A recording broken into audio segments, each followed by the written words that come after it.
और चलिए तेज रफ्तार में आपको दिखाते हैं सिटी 62। लालू परिवार से नाता तोड़ने के बाद दिल्ली से मीडिया से की रोहिणी आचार्य ने बात। रोहिणी ने कहा, किसके शह पर बदसलूकी हुई ये तेजस्वी और संजय यादव से पूछें। भगवान न करे किसी घर में मेरी जैसी बेटी हो। हम पार्टी के सभी नवनिर्वाचित विधायकों की बैठक पटना में आयोजित हुई। विधायक दल की बैठक में सर्वसम्मति से सिकंदरा से निर्वाचित विधायक प्रफुल्ल मांझी को विधायक दल का नेता चुना गया। इस बैठक में पार्टी के राष्ट्रीय अध्यक्ष और प्रदेश अध्यक्ष डॉक्टर अनिल कुमार मौजूद रहे। परिवार से नाता तोड़ने के बाद रोहिणी आचार्य का एक्स पर छलका दर्द। 1 घंटे के भीतर 2 पोस्ट किया। लिखा, मुझ पर करोड़ों रुपए लेकर पिता को गंदी किडनी लगवाने का आरोप लगा। मायका छुड़वाकर मुझे अनाथ किया गया। बिहार में नई सरकार के गठन को लेकर हलचल तेज है। सीएम आवास पर नीतीश से मिले सम्राट चौधरी, लल्लन सिंह और संजय झा की भी मुलाकात।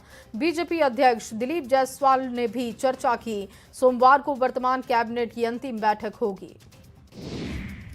राज्यपाल को निर्वाचन आयोग के अधिकारियों ने नवनिर्वाचित सदस्यों की सूची सौंपी है। चुनाव के दौरान लागू आदर्श आचार संहिता को भी खत्म किया गया। चुनाव को लेकर बिहार में आचार संहिता लागू था। सरकार गठन से पहले सामने आया कैबिनेट का संभावित फॉर्मूला। सूत्रों के हवाले से जानकारी, बीजेपी से 15 से 16, जेडीयू से 14+1 मंत्री हो सकते हैं। चिराग के साथ ही मांझी कुशवाहा की पार्टी को भी महत्व मिलेगा। सबकी निगाहें शपथ ग्रहण समारोह पर टिकी है। माना जा रहा है कि 20 नवंबर को ही गांधी मैदान में ऐतिहासिक शपथ ग्रहण का कार्यक्रम होगा, जिसको लेकर तैयारी शुरू हो चुकी है। डीएम ने 20 नवंबर तक आम लोगों के गांधी मैदान में प्रवेश पर रोक लगाई। बीजेपी प्रदेश अध्यक्ष बाबूलाल मरांडी ने एनआईए को पत्र लिखा है, जिसमें उन्होंने झारखंड के पूर्व डीजीपी अनुराग गुप्ता और जेल में बंद गैंगस्टर सुजीत सिन्हा गिरोह के बीच कथित साठगांठ की व्यापक जांच की मांग उठाई। बाबूलाल ने अपने पत्र में हाई प्रोफाइल पूर्व पुलिस अधिकारी और एक कुख्यात संगठित आपराधिक सिंडिकेट के शामिल होने का भी आरोप लगाया। बिहार चुनाव नतीजे पर मुख्यमंत्री नीतीश कुमार के बेटे निशांत कुमार ने पहली प्रतिक्रिया दी है। निशांत कुमार ने पहली बार बयान दिया, जिसमें शानदार जनादेश के लिए उन्होंने बिहार की जनता का आभार जताया। निशांत ने कहा कि जनता ने पिताजी की 20 साल की मेहनत को स्वीकार किया है, 20 साल की मेहनत का फल दिया। बिहार में एक बार फिर से नई सरकार गठन को लेकर हलचल तेज है। मुख्यमंत्री नीतीश कुमार के आवास पर नेताओं के पहुंचने का सिलसिला जारी। डिप्टी सीएम विजय सिन्हा, केंद्रीय गृह राज्य मंत्री नित्यानंद राय, आरएलएम के राष्ट्रीय अध्यक्ष उपेंद्र कुशवाहा सहित कई बड़े नेताओं ने मुलाकात की। चुनाव में एनडीए की डबल सेंचुरी को लेकर बधाई दी गई। पटना में प्रशांत किशोर को लेकर लगे पोस्टर से राजनीति फिर तेज हो गई है। दरअसल प्रशांत किशोर ने एक इंटरव्यू में कहा था कि अगर जेडीयू को 25 से ज्यादा सीटें आती हैं तो वो राजनीति से संन्यास लेंगे। अब प्रशांत किशोर को उनके दावे की याद दिलाकर पोस्टर के माध्यम से याद दिलाते हुए राजनीति छोड़ने की बात कही जा रही है। विधानसभा चुनाव में शानदार प्रदर्शन के बाद एलजेपी-आरबी के सुप्रीमो चिराग पासवान अपनी मां के साथ पटना साहिब गुरुद्वारा पहुंचे। उन्होंने मत्था टेका, बिहार में अमन, चैन व खुशहाली की कामना की। चिराग पासवान ने चुनावी जीत को जनता का आशीर्वाद बताया। उन्होंने कहा कि जनता ने इस बार एलजेपी-आरबी पर भरोसा दिखाया। स्थापना दिवस कार्यक्रम से दूर बीजेपी नेता सीपी सिंह ने सरकार पर निशाना साधा। कहा कि कार्यक्रम में सिर्फ सरकार अपनी बखान करती है।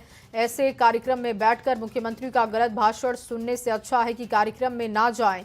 जेएमएम के केंद्रीय प्रवक्ता तनुज खत्री ने पलटवार करते हुए कहा, बीजेपी हेमंत सोरेन की सरकार से डरी हुई है।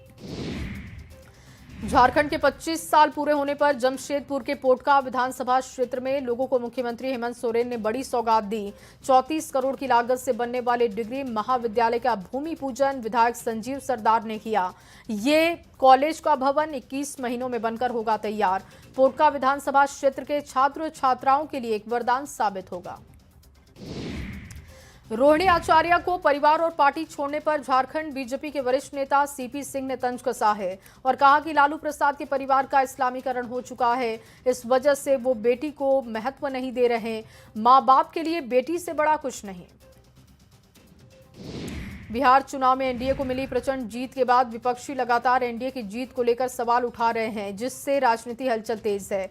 झारखंड सरकार की कृषि मंत्री और कांग्रेस विधायक शिल्पी नेहा तिर्की ने भी सवाल उठाए। उन्होंने एनडीए की जीत को ही चुनाव आयोग की जीत बता दिया।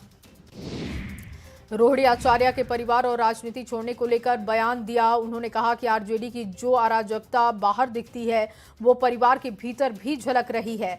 विजय सिन्हा का ये बयान आपको बता रहे हैं। साथ ही उन्होंने कहा कि जो लोग परिवार नहीं चला सकते, बिहार कैसे चलाएंगे। लालू परिवार में मची कलह पर आरजेडी प्रवक्ता मृत्युंजय तिवारी ने कहा कि ये पारिवारिक मामला है, परिवार के सदस्य जवाब देंगे। चुनाव परिणाम पर कहा कि इसकी समीक्षा होगी और उसके बाद कोई प्रतिक्रिया देंगे। बिहार बीजेपी अध्यक्ष दिलीप जायसवाल ने रोहिणी आचार्य को राजनीति और परिवार से बाहर किए जाने पर बयान दिया। उन्होंने कहा कि पारिवारिक मामलों में दखल देना ठीक नहीं, लेकिन लालू प्रसाद और राबड़ी देवी से अपील है कि परिवार को बचाएं। साथ ही कहा कि जिस बेटी ने पिता को किडनी देकर बचाया, उसके साथ ऐसा व्यवहार उचित नहीं।